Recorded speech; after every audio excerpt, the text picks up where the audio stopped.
Hi. Hello, everybody. Oh. Hello. What's going on? Oh, just living our best life. Yeah, that's right. Look at these drinks tonight. Welcome to 30ish, everyone. It's like an adult drink. It's welcome a sippa. to 30ish podcast. Mm-hmm. We're drinking delicious. What are these? I don't know. Coffee Manhattans that Shay's sister-in-law made us. Oh, I guess that's fair. It's like a coffee Manhattan. It's coffee liqueur, Whiskey. some type of weird, whiskey, bourbon, Old whatever. grandpa's. Mm-hmm. Yes. Old man's. Something. I don't know. And then, is that it? Is that all she put in there? Oh, and some orange bitters. Orange bitters. Couple dashes. Again, it's a sippa. Oh, Couple look, my dash whole will do. family's here. My grandma's here. My aunt is here. Hi, guys. Hi, family. I'm just a drunkard. It's fine. One day I'll get married, you guys. I promise. I mean, Like, she's just doing a fucking podcast in her basement. No wonder she can't find anybody. well, we're trying to just beacon.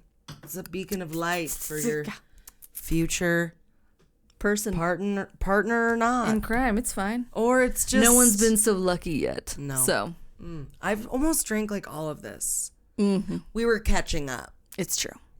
You guys like my polka dot shirt? I thought it was very close With to my explains it fucking all t-shirt? vibes. Yeah, and I was feeling very blossomy today. My fucking hair's poofy as fuck. Mm-hmm. I'm into know, it. I'm very into the vibe. Very 90s Gen Z today. Mm-hmm. I'm going for Nostalgic it. followers, eat your heart out. Yeah, guys, ready for my TikToks? Mm-hmm.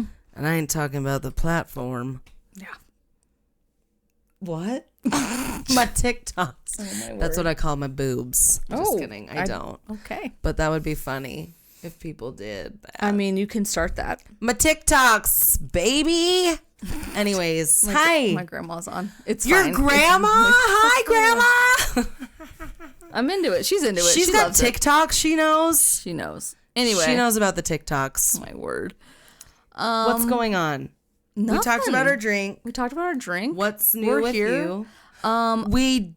We hopefully- recorded last time, and I did the most 30ish thing ever, and I lost She the lost thing. I put it. it on. I'm like, I'm gonna lose that, and I did. I'm a manifester, if you will. And again, that was probably the most 30ish thing I've done so far. Isn't it lose shitty how it's like, It's super. why shitty. do I manifest those things so easily And when I not the just randomly winning think about it? It's because lottery you don't numbers? think about it. Yeah, it's stupid. Think about it. I'm gonna probably find out when we move. But anyway, one day It's I'll fine. find it and we'll release it. It'll be great. One day. One day. One day. Anyway, but other than that, Yeah, so this week we're probably going to try not to do that this time. No, I'm gonna like hold it like a freaking like article of just a prize. You better position. put it in an envelope, in a jar, and bring it to your room. Okay, I'll do all that thing. I'll do all those things. You better put it. I'll put on like little white gloves. I swear one of the animals ate the fucking memory card. And if they did, like he didn't have a problem passing it. You didn't so. search in the Sure didn't. And I was like, well, it's Stool? gone forever. Mm-hmm. no stool samples. I love Penelope, but I ain't gonna dig through her shit. Just not gonna do it. You know what? You can't love people too much. You can't. Then you just would be loving everybody. And you just be digging through a bunch of people's shit. It's true. And you don't want to be doing that. Yeah, I also found out like if we ever get to the when we do get to the point Thank that you. we're going to be live on stage, I'm going to need either a lot of alcohol that I'm not going to remember there's people in front of me or Well, the spotlight's in your eyes. but okay. But like I just have found out that I have horrible stage fright. So I went to drag bingo last Thursday. Uh-oh. And That's fun. which is fine. Like it's always a good time. But they do like these games in between the I guess the bingo games or whatever.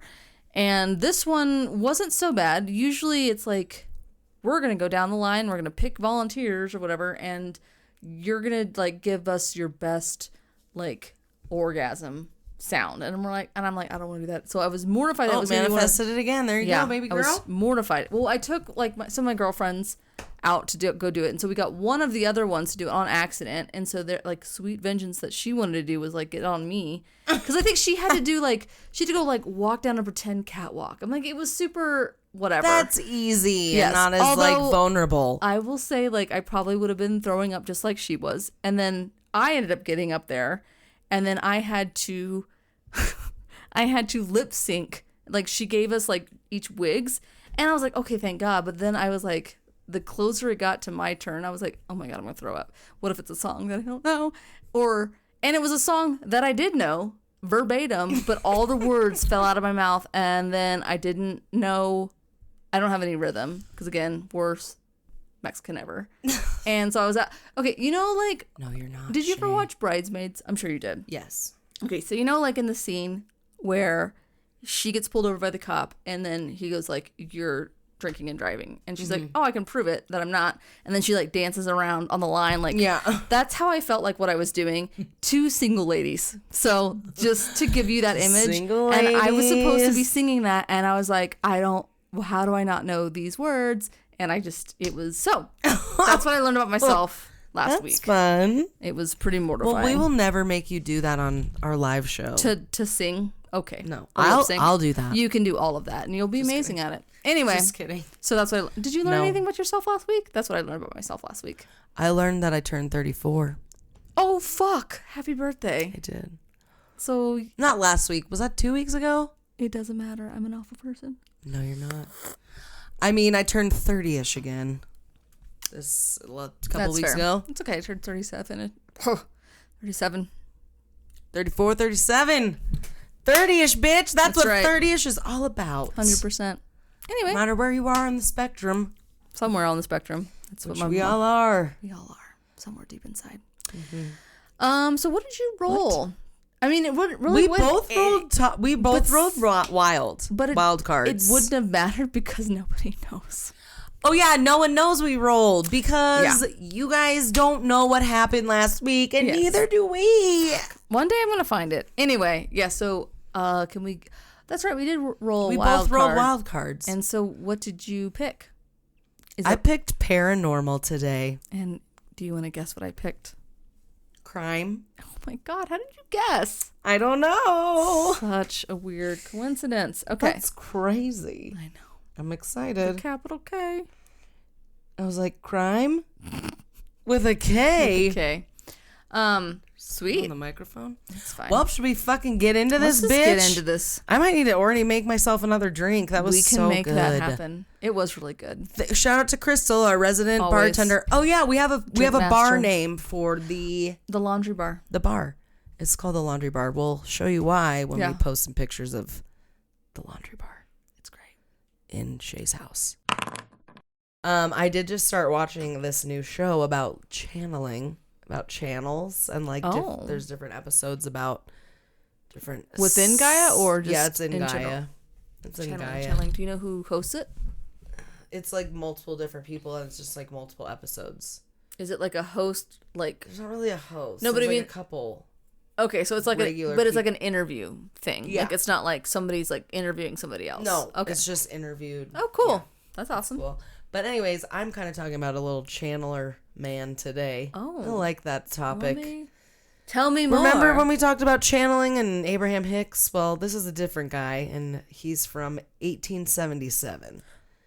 Okay. And his name is Edgar Cayce. Have you ever heard of him? I have never heard of him. Well, little darling, you're about to find out. Oh. He was an American mystic from Kentucky. Okay? I'm already interested. Right? Yes. Ready? Okay.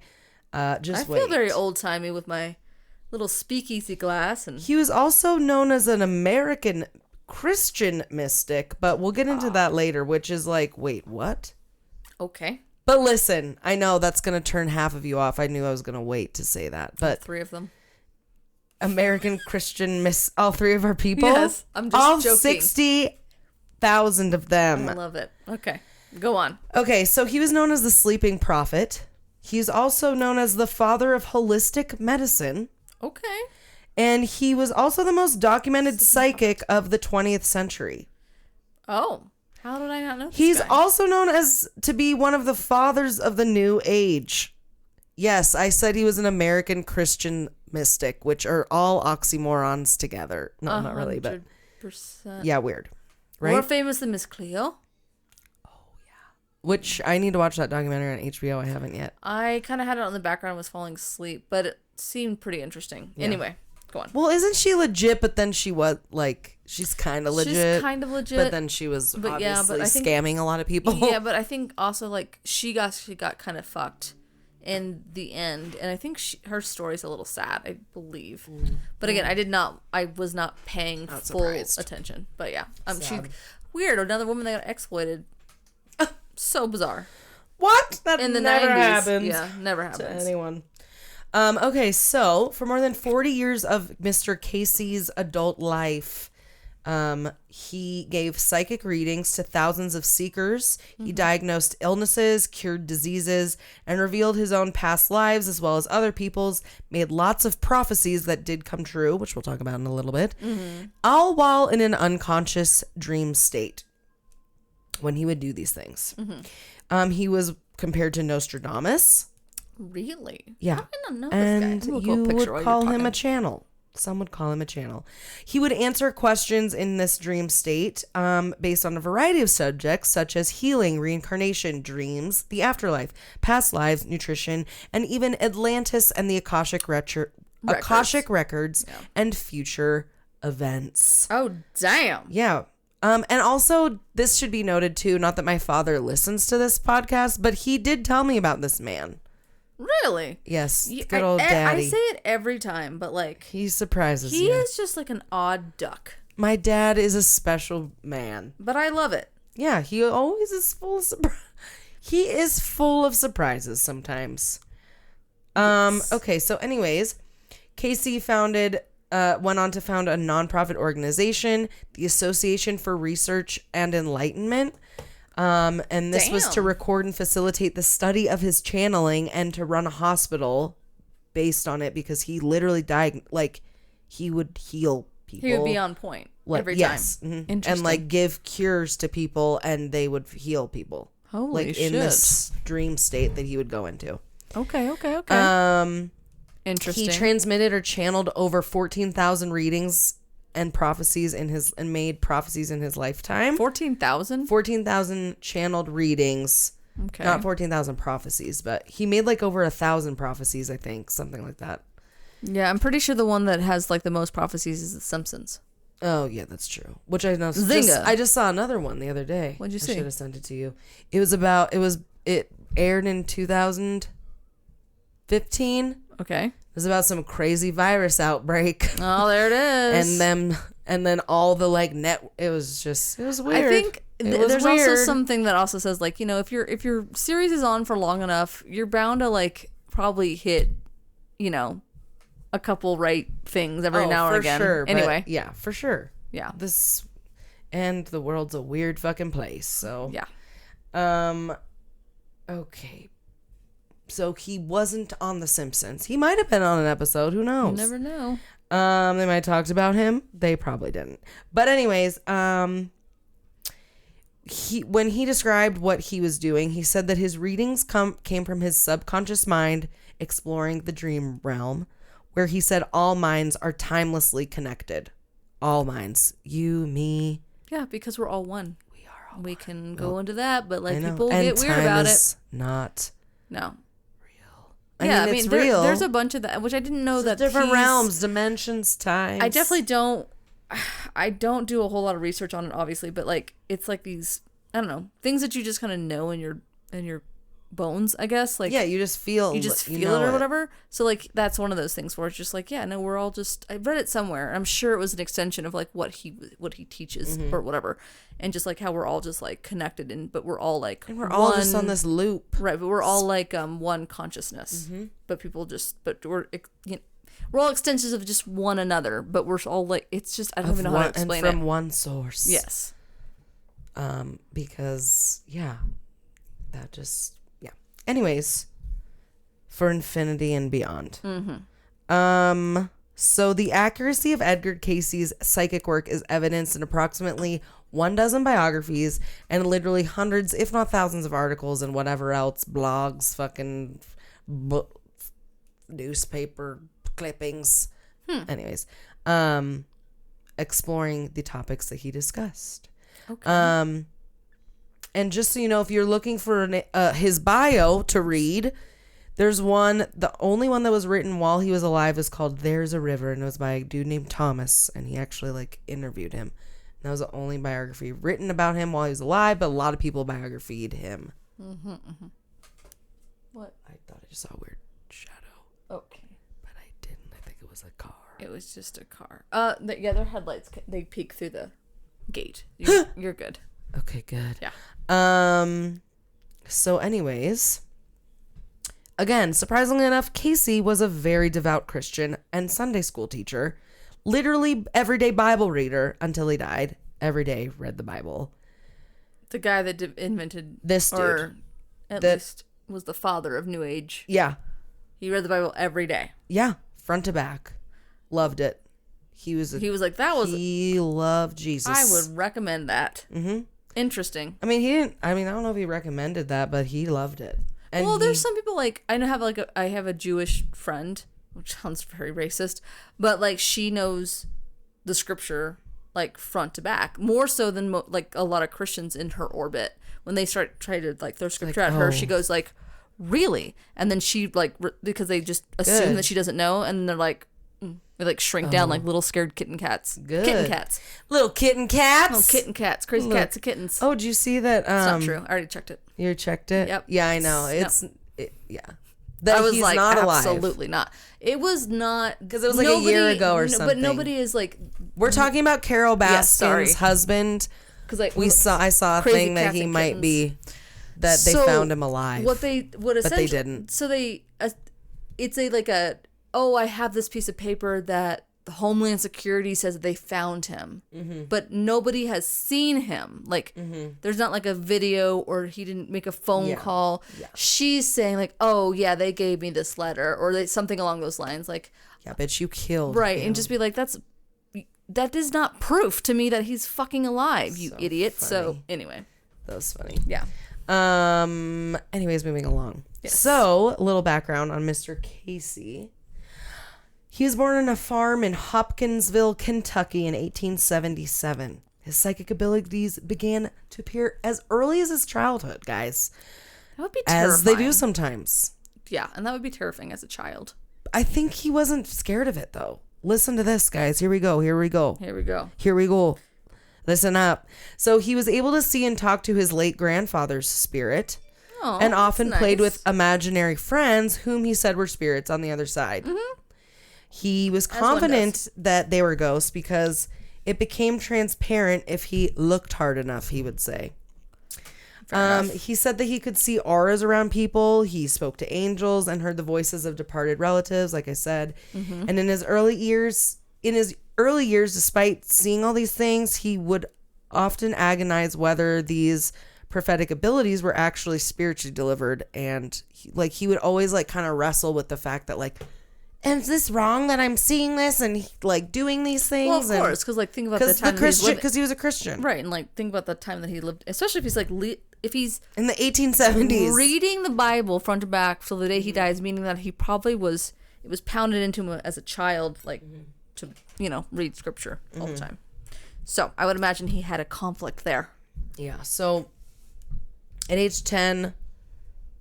Like I said, he started reading the Bible from cover to cover a dozen times. For like 2 years he did that. Okay. And then while reading the Bible one day in the woods in May of 1889, in his hut in the woods, it says, okay, he encountered a woman with wings who told him his prayers had been answered. The woman asked him what he wanted most of all, and Cayce, this is told from the biographer Mr. Thomas Segru that wrote that book that I was telling you about, his only biography that he was ever alive. Okay. So this was him like interviewing Cayce. And so he told the biographer that he was frightened but told the woman that he wanted to help others, especially children. And Cayce said that the next night after a complaint from his teacher, he said that he generally found it difficult to focus on lessons in school. So his teacher complained, and his father that night ruthlessly tested him on spelling and angrily like knocked Cayce out of his chair because he was like not getting it or whatever. And Cayce said at that moment he heard the voice of the woman with the wings tell him that if he went to sleep, they could help him. So his dad had left, and he put his head on his spelling book and fell asleep. When his father returned to the room and woke him up, he knew all of the answers and repeated anything in the book. And his father thought he was fucking around with him, basically, and he just like slapped him again out of his chair. So he's like, I don't know what you want. And he's like, I mean, this is just what it is. And so I guess he just started studying his school books all that way and ended up being really fucking like the best student in his class, obviously. And his teacher was like, how are you doing this? This is bullshit. Yeah, exactly. Witchcraft. And on questioning, Cayce told the teacher that he would be able to see the pictures of the pages of the book in his mind. Okay, so he was actually in reality. If you wanted to explain that away, he was like, what is it? That kind of, he had a phonogenic memory. Yes. Okay. But he would literally just sit on his book, and he wouldn't even open the page. Like, apparently. He wouldn't go through the book. No. And you would have to do that if you know, I mean, apparently, for that to work. Maybe some things got lost in translation, but apparently he didn't. Allegedly. Yes. But either way, it's an amazing. It's amazing. Yeah. Anybody that has a photogenic memory, especially I'm just like, it's fucking witchcraft. It was like quick. It was like that night. He was having trouble in school, and then he was like the best student ever. Right. I mean, that is pretty incredible. And he was like 10. Right. Or he was like 12 at this point. So he said by 1892 he'd become the best student in his class. Okay, so then one time during a school ball game, Cayce got struck in his coccyx and began to act very strangely after this. But then I think he was like uncomfortable, obviously. And he said that while asleep, he diagnosed his own ailment and recommended a cure. Okay. And his family prepared the cure according to his instructions that he dreamt up when he was like 12. It worked and he was fine. Okay. It's kind of amazing. And he reported ability to diagnose in his sleep did not return for several years though. So it's not like he was doing that all the time when he was young, but that was like the last time that it was like spot on. Yeah. Right there. Okay. So Cayce received an 8th grade education. That's it? Yep, that's it. And he left the family farm to pursue employment because, so I guess he actually ended his education in 9th grade because the family couldn't afford the cost. And 9th grade education was often considered sufficient for a working class child. I mean, that's a child. Literally, working class children. Literally, you would go to work after 8th grade. Well, yeah. I mean, what? That's crazy. I guess to be honest, like at that point, like what did we always write about, like in like 9th grade and all that kind of shit? After like, I remember high school being about like, yeah, we did reports on all this other history shit. Like they're probably like, we don't got no history, so it's fine. That's true. It's fine. We're living it. We're making it. We're in history right now. Yes, exactly. So, fuck them Romans. So here's a cool story. In 1900, Cayce formed a business partnership with his partner. So he was like, we're jumping ahead a little bit. That's fair. This was, you have to. 6 or 8 years because, I'm only trying to talk for like half an hour. Yeah, that's fair. I'm not trying to keep you guys here forever. So 1900, Cayce formed a business partnership with his father to sell insurance. In March of that year, he developed severe laryngitis, which resulted in a complete loss of speech. He was unable to work his insurance job, so he lived at home with his parents for almost a year, and decided to take up photography because you didn't have to really talk to do that. No. And of course, he became very proficient at this because he became good at everything. He had a photogenic memory. And then photogenic. So in 1901, a traveling stage hypnotist and entertainer named Hart, who called himself the Laugh Man, performed in 1901 at the Hopkinsville Opera House. Hart heard about Cayce's throat condition and offered to attempt a cure. I guess hypnotists, like, traveling around was a big thing back then, curing shit. Right, which makes sense, right? Like, it's a big... I mean, I think some hypnotists actually work. But, like, it's like... that was, like, kind of like... It wasn't that, like, kind of the big era of, like, sideshows and all that kind of stuff? Yeah. Yeah. That makes sense. So I'm actually kind of shocked that his parents didn't, like, ship his ass off to the circus. Yeah. Well, they didn't. No. I was shocked. That's what I'm saying. I'm shocked. Yes. I know. I'm fucking shocked. Oh, got it. Okay, so, Hart heard about Cayce's throat condition and offered to attempt a cure. Cayce accepted his offer, and the experiment was conducted. Okay. And Cayce's voice reportedly would return back while he was in hypnotic trance, but not and would disappear again when he awakened, of course. But I mean, I would be like, fake. Sure, sir. Yeah, sure. So Hart unsuccessfully tried a post-hypnotic suggestion that Cayce's voice would continue to function after the trance. Okay. But since Hart had appointments in other cities, he could not continue his treatments with Cayce, and ultimately said Cayce failed because he would never enter the third stage of hypnosis and accept a suggestion. So, like, but did it cost him like 9 payments of 39 cents? Well, or it was an whatever? experiment, so maybe he didn't charge It's a him. joke. So who knows? I don't think you're joking. I mean, sometimes I'm always suspicious of a pyramid scheme. So he was like, you're not going to get cured unless you give me this. Pretty much. He was like, it's your fault. But anyway, go on. So New York hypnotist John Duncan Quackenbos, that is a real name. That's amazing. Found the same impediment, but after returning to New York, suggested that Cayce should take over his own case in the second stage of hypnosis. Okay. Because they're like, you don't let anyone help you because you're probably too powerful on your own, so you just need to take this over for yourself, Mr. Cayce.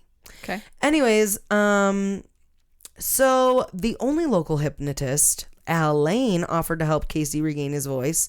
When Lane put Cayce into a trance, Cayce communicated vocally, and Cayce told Lane to give him a suggestion to increase blood circulation in his throat.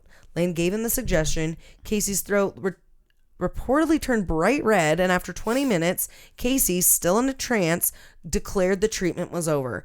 On awakening, his voice was said to have remained normal. Huh. Relapses did occur, but were reportedly corrected by Lane eventually, and the cure was permanent. Interesting. But, yeah. So he right. just like this trance state that he would go in, he would just like fucking download some whatever deep ass shit. All right, who's to say? So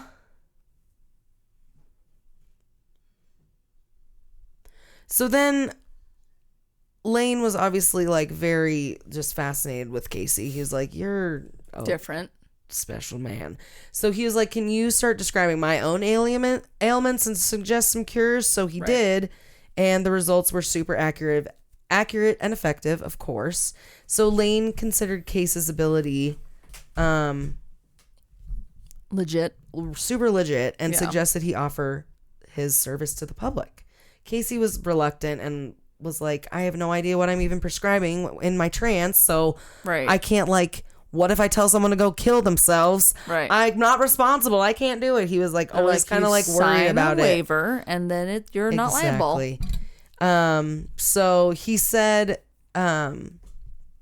he agreed on the condition that readings would be free, and specified that if the readings ever hurt anyone, he would never do another one. So he had a conscience. That's nice. He did.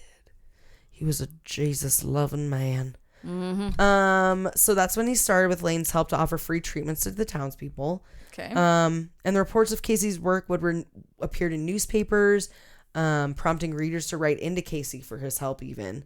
Okay. And Cayce said that he could work as effectively with a letter from an individual just as good as he could with them being in the same room as him. Oh, wow. Just like people can do remote shit. Yeah. That's all exactly the time. what that is. Okay. He could do the same thing just by reading a letter from someone. Damn, Cayce. So, given a person's name and location, Cayce claimed that he could diagnose the physical and mental conditions of what he called the entity, so like the person's body, basically, right, and provide a remedy. Okay. Cayce was still, kind of worried about it because he was like, one dead patient is all I need to become a murderer. Oh, sweet it's baby. Like, you're not. And he never did. He didn't manifest that shit. Good for him. And his fiance also was always kind of worried about it too, and so he always kept it, like he always did these like meetings and therapies in secret. She's worried about him. So after 1903, after getting married and 2 years after secretly practicing his witchcraft. Just kidding. Actually, it was like the Lord's work. It really was if you the Lord's actually work. think about it. It really was. He had the blessing. Lane ended up telling some people at the boarding house that Cayce lived in, and there was a couple doctors that lived in the boarding house and some other people that were kind of high up. And so Lane like told them, and then the doctors told the fucking medical authorities, and they forced him to shut down his practices. So then Cayce was like, okay, whatever, I'll open a photography studio. So he did. And while he was opening a photography studio, his colleagues, or the doctors, formed a committee with colleagues to investigate Cayce and the phenomenon of all his weird things going on and how the fuck he was doing this. And Cayce actually agreed to like, fine, you can investigate me, I don't care. So their experiments again confirmed the accuracy of his readings. And then they offered him to go into business. And then he was like, no. And they gave him a lucrative offer, but he was like, no. And then also, after a violent examination by the doctors while he was in a trance, Cayce was like, no more investigations. And he only did readings for those people that he needed help, who actually needed help and who actually believed in him. So he was like Jesus. He was doing. So then in 1906 and 1907, his studios actually burned down. He became bankrupt. And then again, someone else offered to go into business with him. He's like, no, but he refused a job and took another. He refused and took another job at a photography firm. So Ketchum, who offered him a job, or who was like, go into business with me, please.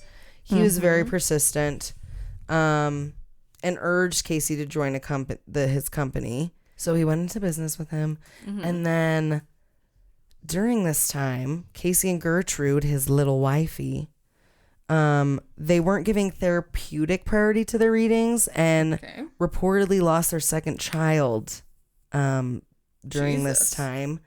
And then Gertrude became ill with tuberculosis, and they used the readings after the doctor had given up, and the treatment that from the readings had ended up curing her of tuberculosis. The readings from Cayce. Yes. So anyways, more things happened. He did a lot of shit. If you want to read his full biography, you should, because I don't have 17 years. That's fair. What was his technique, you ask? Well, let's talk a little bit about that. So he would find that he had the ability to help put himself to sleep in a sleep-like state by laying down on a couch, closing his eyes, folding his hands over his stomach. And that was his state of relaxation and meditation. Okay. And that's when he was able to put his mind in contact with all time and space, the universal consciousness. It's a little tummy time. Also known as the superconscious mind. Yeah. We can all tap into it, Shay. You can. You know that. Yep. From there, he could respond to questions as broad as, what are the secrets of the universe? Or what is my purpose in life? To as specific as, what can I do to help my arthritis? Or how were the pyramids in Egypt built? Like, he could answer those kinds of things when he was in these trances. Yeah, and there's like, you have to be part of a membership to see all. No, there it is. No, actually, you do if you want to read them online, but all of his readings are published in the Center of Enlightenment Library, and you can go read them for free anytime in Virginia Beach. Oh, that's pretty cool. Okay, so bitch. Even after death, he's kept his word. I think there's like something. I want to say like over 10,000 like categories or something of stuff that he talked about in his like readings. I mean, that would make sense. Yeah. So some of the holistic and natural therapeutic treatments that he commonly would prescribe things for and also like treat would be asthma, coronary heart disease, cystitis, inflamed bladder, depression, diabetes, epilepsy, hypertension, migraine, osteoarthritis, Parkinson's disease, psoriasis, rheumatoid arthritis, sinusitis, stroke, tinnitus, which is the noise or the ringing in the ears. Those are to name a few. A lot of ISs. And in the terms of contemporary insights, again, he has the most extensive source of information regarding the Akashic records comes from his works. Okay, which is kind of crazy. That's pretty nuts. Which, if you don't know what the Akashic records is, guys, it is the book of life, basically. Yes. They are the central storehouse of all information for every individual who has ever lived on the earth. Or ever will be. These records, and again, they're not like in a book that you find in the Vatican or something. No, it's etherical. Yes. Yeah. It's in the universe. It's in the other. Yeah. The ethers. Yes, in the ethers. You have to actually take ether to get to it. So yeah, it's a whole thing. These records contain every thought, deed, word, feeling, and intent of every person that's ever lived. They have a tremendous influence on our everyday lives, our relationships, our feelings, our belief systems, and the potential realities we draw towards us. Correct. And he basically mapped out what they are, which is crazy. It's really nuts. Back in, That's pretty crazy. Little Christian Edgar. So weird and funny. Anyways, he even talked a lot about astrology, starting all his readings with the person's astrological information while in trance, relating it and using it better to help the patient. The biggest difference between Cayce's perspective on astrology and what might be thought of as traditional astrology is that Cayce said that the placement of the stars and the planets at our birth were an indication of our past, and the readings stated that these were indicators or signs of where we had been and what we had studied in consciousness in these other realms. In other words, the position of the stars and planets at our birth aren't predicting our future so much as they're telling a story about our past and how it's influencing our present moments. Mm-hmm. And he talked a lot about that. And he also talked all about the planets and like the different meanings of the planets, and Jupiter's like the rule, like right, all the astrology stuff. Yeah. Too. So should we talk about some of his predictions real quick? Sure, why not? Hell yeah, that's the best part. He predicted the stock market crash of 1929. Oh, shitted. I'm surprised he didn't get killed. On 2 different occasions. Oh.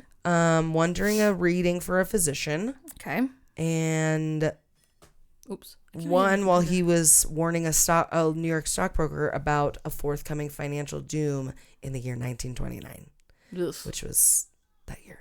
Yeah. He predicted World War II and the rise of Adolf Hitler. In the year 1935, Cayce predicted a war in which many nations would participate. He mentioned countries like Austria, Germany, and Japan joining the war. Damn. He also mentioned that the U.S. would enter this war in 1941, described the magnitude of this war as the world set on fire. The year before that, he also predicted that Hitler would reign over Germany until he was overthrown by an outside war. Keep talking.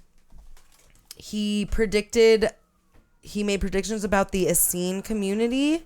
I don't know if I'm saying that right. Sorry, guys. But before the discovery of Dead Sea Scrolls, very little was known about the Jewish sect called Essene. And on January 17th, the day after my birthday, 1934, which is the year I was born, more than a decade before the scrolls were discovered, Cayce described the sect in detail. Documented evidence later found that his details were remarkably accurate. He also predicted the discovery of Atlantis, which is still a little bit wishy-washy because people still don't think they actually found Atlantis, but some people think they do. But anyways, he predicted the civilization of Atlantis would be discovered around 1968, 1969 off the east coast of North America. Again, debate whether or not it's true or not began when the Bimini Road was discovered in the Atlantic Ocean, and it's still up in the air whether or not the road is natural or it was not. Or was it natural? According to him, the civilization was more advanced than ours and depended on a giant laser-like crystals for energy to power their machines. He claimed this land to be as big as Asia and Europe combined. He also said the destruction of this land was due to excessive greed of its inhabitants and compared the sinking of the civilization to the biblical Great Flood of Noah. For this prediction of his, he has been severely criticized. But also it's like, that's what like everyone says about Atlantis. Absolutely. So, and I know he's not the only one that like, you know, predicted shit about it, but it's like, I'm pretty sure he was probably one of the only people talking about it. Right. Or like, I don't know, who knows, but. Who's to say? Who's to say? He also predicted his own death. Oh. I mean, can you do that? I don't know. Depends. He probably did that on purpose. What was his prediction? So, with increasing requests from families of American soldiers fighting in Second World War, he felt the need to help them find news of their loved ones out at war. Okay. He increased his predictions from 2 to 8 each day, and according to him, this took a toll on his health immensely. Okay. He said the readings themselves asked him to slow down or else it would kill him. Edgar predicted his death was fast approaching. 4 days after this prediction, he died of a stroke. Oh, I mean, you can't really predict that. No, I mean, it's not like he's he's like, I'm gonna get hit by a bus, Yeah. and then he gets hit by a bus. But like, no, that was pretty. Yeah, he knew. That's pretty. He knew it was coming. Yeah. So Mr. Edgar Cayce identified. Also, he has so many more stories, so many more predictions. Oh, so I can't even imagine. The guy's probably just a treasure chest. It's a treasure trove. It's a treasure trove. But he identified himself as a healer all his life and never used his gift for profit. And I will leave you with this quote by Mr. Edgar Cayce. Okay. Let us not worry about what others are doing, apparently in opposition to our purpose, but let us look rather to what we ourselves are doing in relation to our purpose. If we fulfill our purpose to the best of our ability, then others, seeing, will take hope also. Life in abundance is ours if we only take hold on it. With that, holy shit. That's it. I love it. Wasn't that fun? It was a ride. It was a wild ride. It was also another one from my list. I liked it. It was good. I didn't know about him, which I should. I didn't either. My dad had to tell me. Which is even more hilarious. My dad liked him. I like that. I think because my dad's a very godly man, but my dad's like, I astral project. Which is he doesn't anymore. Hey, so was this guy. Exactly. That's why he probably was like. That's probably why he liked him. I can do this. He likes the Lord's work, so I can like him.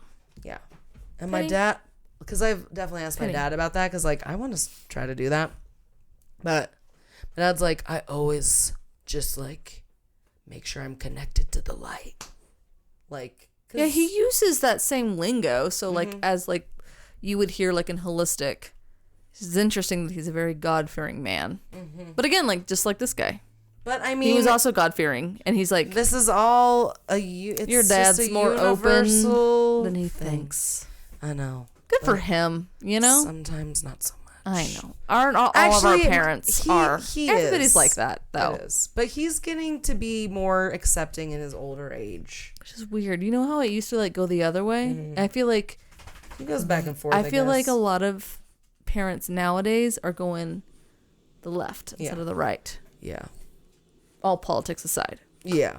Well. Anyway. You know where they are, so. Boom. All right. Shall we? Let's move it along. Shall we? Do you want a refresher, and then we can? Yeah. Mine's not horribly long, so it'll be fine. Okay. Perfect. All right.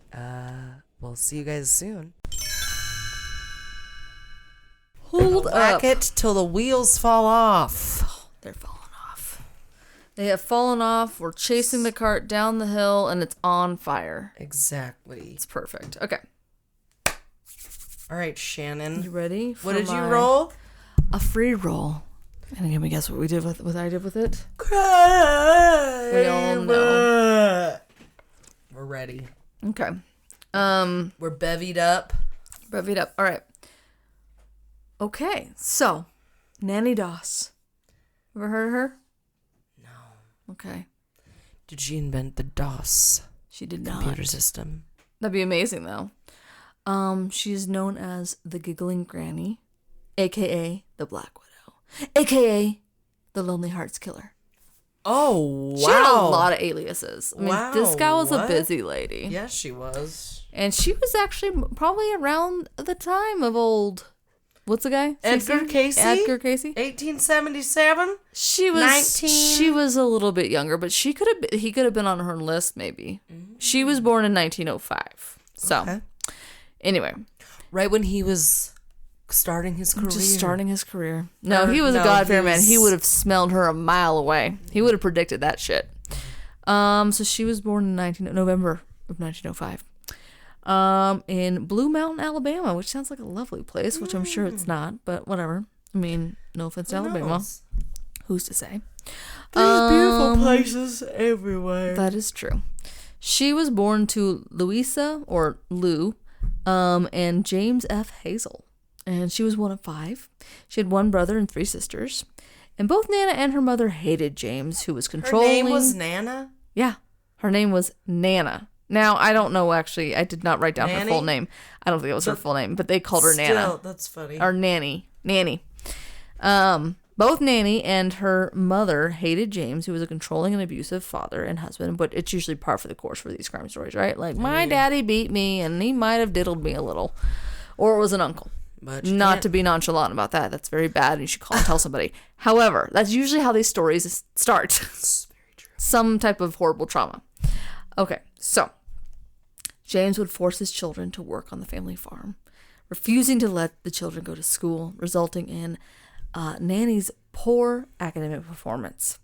At age 7, while the family was taking a train to visit relatives in southern Alabama, she hit her head on a metal bar on the seat in the front of, the seat in front of her when the train suddenly stopped. For years after, she suffered from severe headaches, blackouts, and depression. So laying some groundwork for maybe like some shoddy choices going forward. Let's see. During childhood, her favorite hobby was reading her mother's romance magazines and dreaming of her own romantic future, as any little girl does, right? Well, yeah. Later, her favorite part All right. was the Lonely Hearts column. Her father forbid her and the sisters from wearing makeup and attractive clothing, as he believed it would prevent them from being molested by men. So, thanks, Dad. Sounds about right. Only I can molest you. Nobody else. I don't really know if he molested her. He also forbid them from going to dances and other social events. So, just raping of the fields. Very well put. Yes, that's pretty much. He would made sure.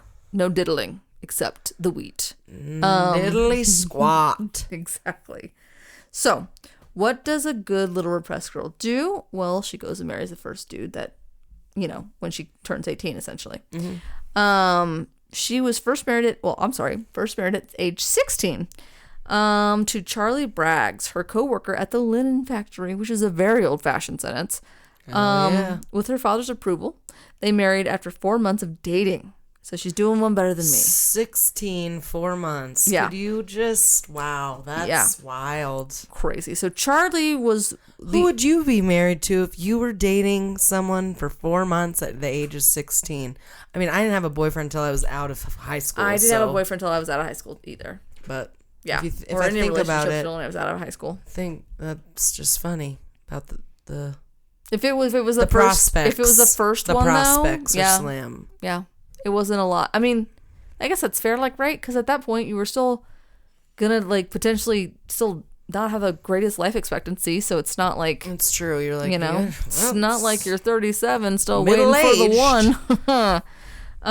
Yeah, exactly.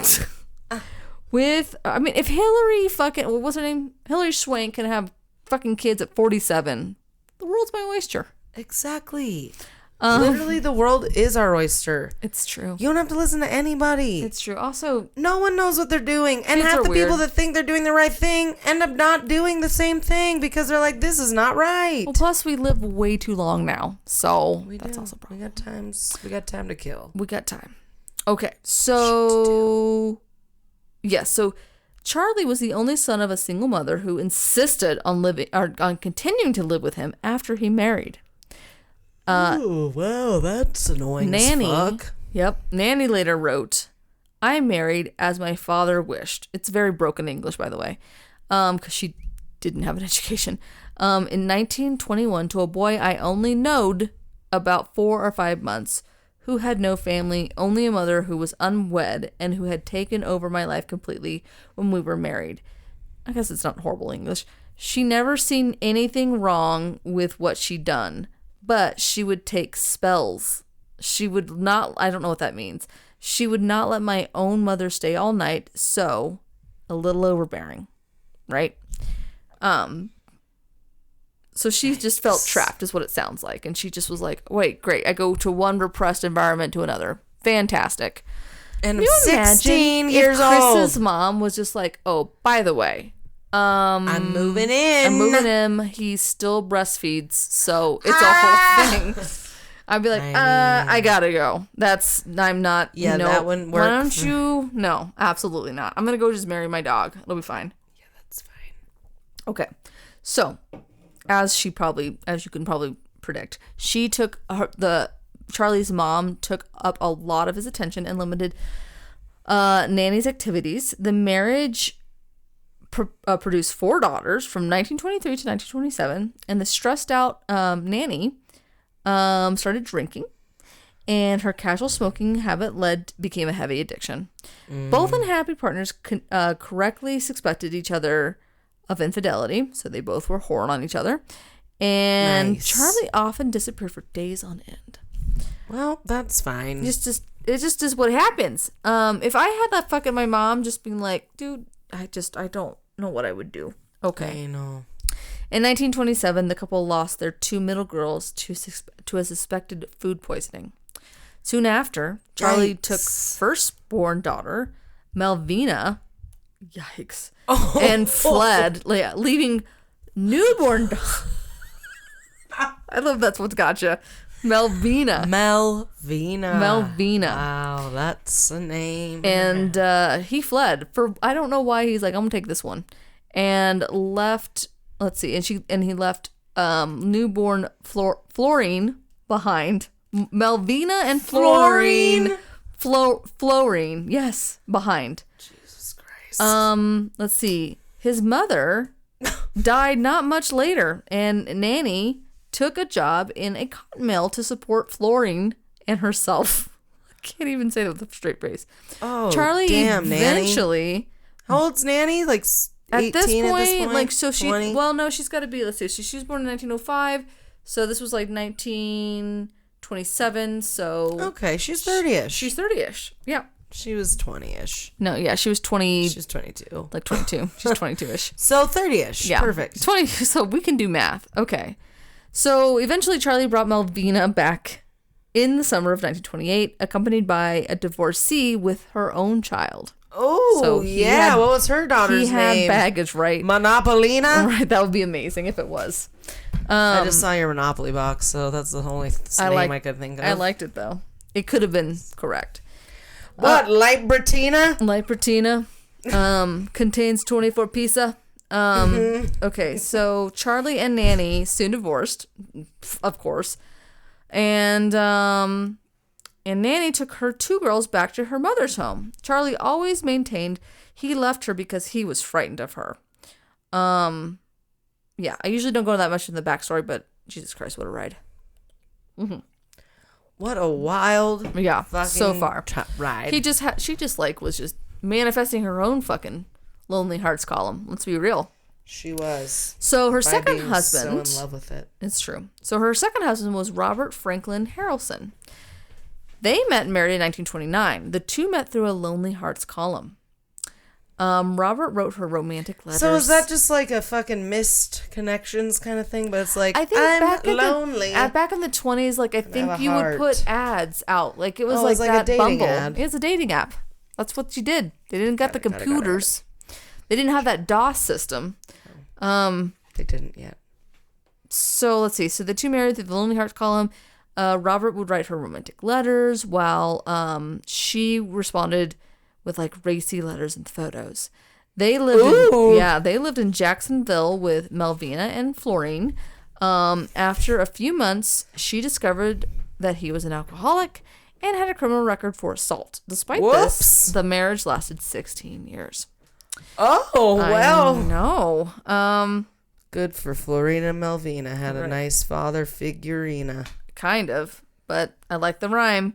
Okay, so fast forward a little bit. Melvina eventually had kids of her own. She gave birth to Robert Lee, which is a very unfortunate name. Heinous in Heinous. Yeah, heinous. If I'm pronouncing that right, I'm pronouncing it phonetically, so I could be saying that incorrectly. But we're gonna say heinous, which is hilarious. In 1943, another baby followed 2 years later, but died soon afterwards. Exhausted. So this is like right after like essentially how she died. So she was exhausted. Melvina was exhausted from labor and carrying around that awful name for all these years. Burden. And groggy from ether.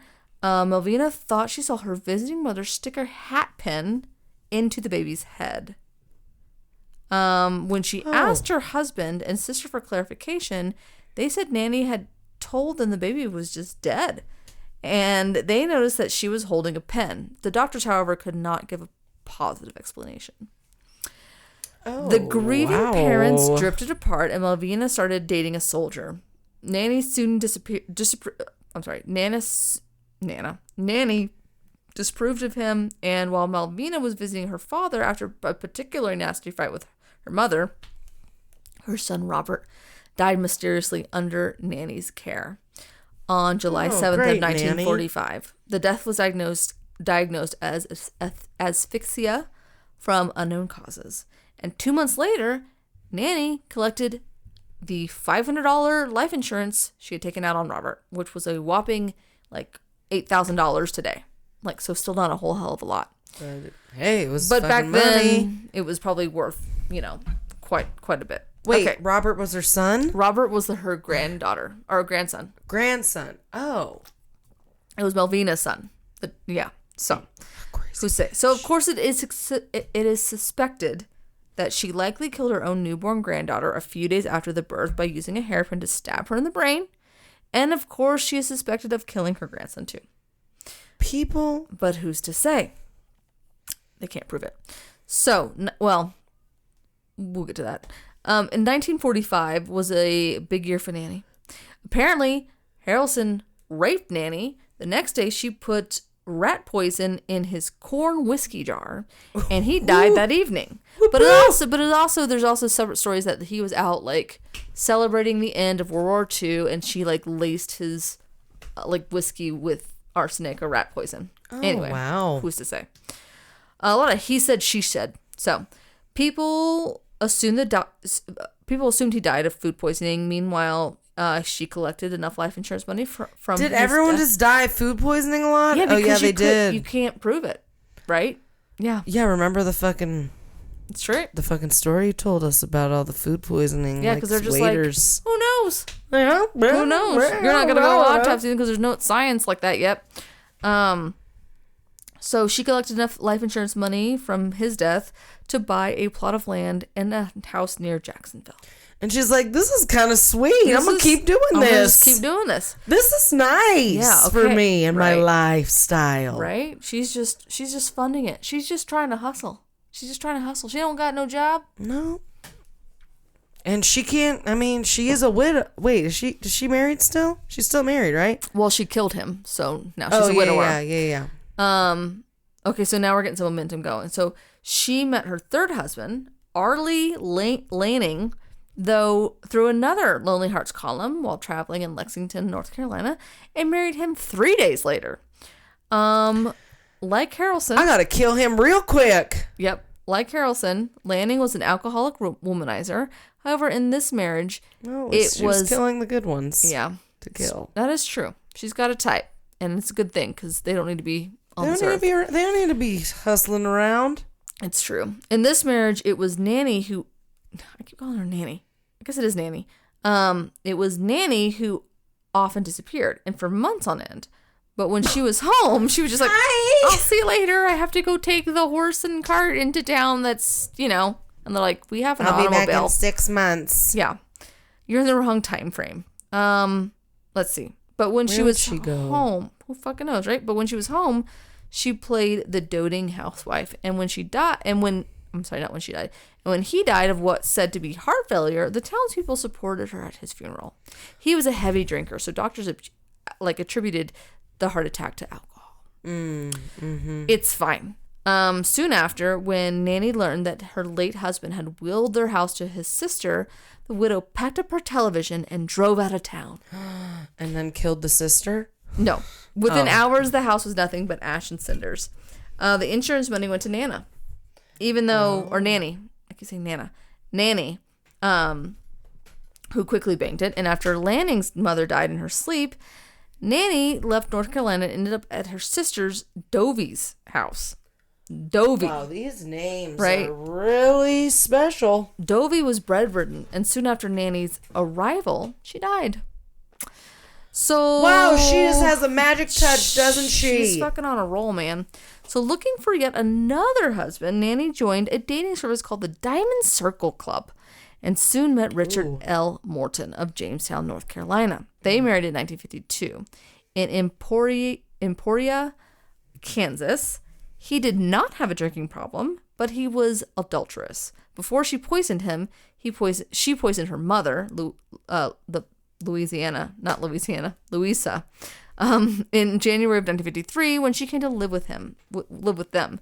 She poisoned her mom? Before she poisoned this husband because her mom needed a caretaker after she fell and broke her hip in 1953 after her father passed away. Take care of you. Pretty much. I'm just gonna poison you. The woman died. Fuck this. I'd sign up for this shit. Right, there's no nursing homes. What else am I gonna do? You've had a good life. The woman died suddenly and without warning a few months after she agreed to take care of her. Shortly after her mother's death, one of her sisters, like Nannie's sisters, died suddenly after having contact with her. Morton then died. After having contact? Yeah, pretty much was like, I'm just going to throw poison at people when they literally see me. Nobody's getting caught. But I guess if you're moving from state to state, nothing is connected, right? You can just disappear. Nobody's... They're not talking to each other? No. Mm-mm. This didn't happen in my circle. So yeah. And then her husband died 3 months later in 1953. So it was a big year. And everyone's like, wow, what horrible luck this woman has. Yeah, everyone so around her and just dies. That, or she probably doesn't even give the whole story to new people that she meets, or she just lies. Is like, right? Woe is me. It's fine, right? So she married again Samuel Doss, because her name when she eventually gets arrested is Nannie Doss, and it's because of her last husband. So she married Samuel Doss of Tulsa, Oklahoma in June of 1953. She was he was a minister who had lost his family to a tornado in Carroll County, Arkansas. Oh. He disapproved of the romance novels and stories that his wife adored. So she was still reading that smut. That's crap. And she would watch her stories on the television. He hated it. God damn it. It's poison for the mind. Just tape him. Yes. His constrictions made her mad, essentially. And she left him. And Oklahoma for Alabama. She didn't poison him? Not yet. In what became one of the biggest mistakes of his life, Sam begged his estranged wife to return to him. He even vowed to loosen his hold on his money and took out 2 life insurance policies on himself, with his wife as a beneficiary, which she must have had a magical fucking vagina that he was like, hey, can you please come back? I will give you not just 1, I will give you 2, essentially reasons to kill me with you as a beneficiary. Can you please, she must have been able to suck that dick. Do you know what I mean? All of the bells and whistles. Yeah, clearly. Well, no. In September, Samuel was admitted to the hospital with flu-like symptoms. The hospital diagnosed severe digestive tract infection. He was treated and released on October 5th. Samuel died on October 12th of 1954. She killed him that evening in her rush to collect the 2 life insurance policies she had taken out on him. She laced a prune cake with poison, which is disgusting. First of all, why would you be eating prune cake? Oh, I'm gonna go eat some right now. Jesus. This sudden death alerted his doctor, who ordered an autopsy. The only doctor apparently worth it is that's weird. But I guess if he went to the hospital and he was fine, and then all of a sudden he died, he probably was like, I'm no detective, but this is fishy. And this lady has a lot of deaths around her. So this is the first one of her victims that was ordered an autopsy, and when they opened him up, there was just a shit ton of arsenic in his system. So then she was promptly arrested. She confessed to killing 4 of her husbands: her mother, her sister, her grandson, and her mother-in-law. In all, authorities suspect she killed as many as 12 people, most of whom were blood related. Journalists gave her the nickname Giggling Granny because every time she would tell the story of how she killed her late husbands, she laughed. Oh my she was God, a sick lady. fuck. Yeah. What a crazy little granny. Yeah. She even had a surprising motive for killing her male companions. She wasn't after insurance money, is what she claims. But that helped. It did help. Her own words, her romance magazines had a profound effect on her psyche. Quote, I was searching for the perfect mate, the real romance in life. When one husband became too much, I would just simply kill him off and move on to the next love or victim. That is. So, since most of her husbands... Yeah, I just had to kill him. Pretty much. Since most of her husbands had other underlying health issues, such as alcoholism or heart conditions, doctors and authorities never suspected a thing. In the state of Oklahoma... the state of Oklahoma centered its case only around Samuel Doss. She was prosecuted by J. Howard Edmondson, who later became governor of Oklahoma. Just a fun fact for you. Hey. She pleaded guilty on May 17th of 1955 and was sentenced to life imprisonment. That was the day after my mother was born. Oh, look at that. She was 54. 54? Anyway. Well, that was during her reign. Let's see. The state did not pursue the death penalty due to her being a woman. She was never charged with any of the other deaths. She died of leukemia in the hospital ward of the Oklahoma State Penitentiary after just serving 10 years in 1965. Wow. And she was buried in Oak Hill Memorial Park. And I guess what they did do, even though they didn't convict her of any other crimes, they did exhume some of the other bodies, and they were all full of arsenic. So. Bitch. And there's my quick little story. Wow, fucking grinning granny, you fucking psycho Fucking loony grandma. Yep, she was psycho. That sounds a little loony. Right. But, you know. Is there a Netflix thing about her right now? I don't know, maybe. You know what? I think I know everyone. exactly what you're talking about. It's like a big old lady. It might be about her. She kills people. It might be her. Because, I mean, if you think about it, there's not a whole lot of documented, like, female serial killers. No, because they're mostly all fucking men. Yeah. Guys. Mm-hmm. Lock it up! Unless you watch Deadly Women. So. Oh, yeah. I wanted to watch. Wait, that's a new movie that just came out. No, it's an old series. It used to be on Oxygen. That was like no, I'm sorry. I don't know what. Wait, is it a documentary series? No. Yeah, it is. It's like it's just like a crime of the week kind of thing. It's like they're like hour-long episodes. Anyway. Got it. Well, as you could tell, we're clearly That yawning. time. We're stretching. We're stretching. We're yawning. But I hope you had a good time. Mm-hmm. Hope you enjoyed your ride to work or your ride to get to McDonald's for your screaming children or whatever it is. Your warmly drawn bath. Or you're just circling around your house, just crying on the inside. I don't know. I was like, what am I doing listening to this and with my life? 100%. Just kidding. But just know that we're here and we love you no matter what you're doing. It's true. Cleaning your house, Jesse, looking at you. Yeah, I like to throw on a podcast when I'm cleaning. That's what she says. That's what she says dishes. when she listens to us is when she cleans her house. And when obviously the children are around since we talk about horrible things. They don't know. I meant swearing. They can chime right in. Well, except little Luxon. She's so sweet. She knows. Yeah, so thank you guys. If this is your first time with us, welcome. If it's not, welcome back. If you don't already, follow us on Instagram. Do it. If you haven't already, definitely rate and review us on all the platforms, any platform that you listen to us on. Yeah, this is the time of night where we roll the dice to choose the topic we'll be talking about next week for you guys. I will be putting this little we need to make a okay. You need to send it to me one last time. Wait, it should be in my things, right? What? Like the picture of the Oh no, I said like I promise I will not lose this episode. But yes, we do probably just put it on the fucking wall. Yeah, I have sent it to you, but it's all good. I'm a weirdo. It's fine. Okay, are we ready? I'm ready. Here we go. I'm ready, Freddy. Shaking it up real good. I do it every single fucking time. Shit. I don't know why I do that. We lost the dice. We lost the die. Lost the dice. Where'd it go?